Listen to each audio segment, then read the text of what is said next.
అందరికీ నమస్తే. Welcome to logs by Sumitra. ఈ వీడియోలో పిస్తా ఐస్ క్రీమ్ ఎలా చేయాలో చూద్దాము. దానికోసం హాఫ్ లీటర్ మిల్క్ తీసుకొని కలుపుకుంటూ మరిగించుకోవాలి.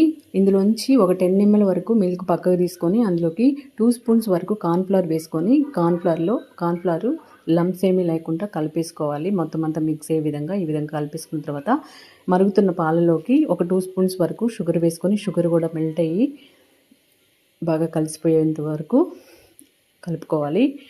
పిస్తా ఐస్ క్రీమ్ పౌడరు 100 grams తీసుకున్నాను.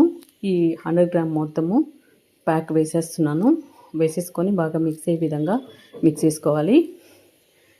తర్వాత ముందుగా కలిపెట్టుకున్నాం కదా కార్న్ఫ్లవర్ మిల్క్, ఆ మిల్క్ కూడా వేసుకొని కలుపుకుంటూ ఉన్నామంటే దగ్గరకు వచ్చేస్తుంది. ఈ విధంగా వచ్చేస్తుంది అనమాట కన్సిస్టెన్సీ. ఇలా వచ్చినప్పుడు స్టవ్ ఆపేసుకొని పక్కకు పెట్టుకొని ఒక 1 hour పాటు అలా పెట్టేసామంటే బాగా చల్లారిపోద్ది. చల్లారిపోయిన తర్వాత మిక్సీ జార్లో వేసుకొని ఒకసారి బ్లెండ్ చేసుకొని బాక్స్లో వేసుకొని మూత గాలి పోకుండా ఐస్ ఫామ్ అవ్వకుండా గట్టిగా మూత ప్రెస్ చేసేసి డీప్ ఫ్రిడ్జ్లో పెట్టేసామంటే 8 hours పాటు కానీ ఓవర్ నైట్ కానీ ఉంచేస్తే ఐస్ క్రీమ్ రెడీ అయిపోతుంది.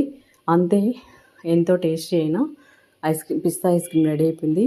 అచ్చం పార్లర్ లాగే సూపర్ టేస్ట్ ఉంది.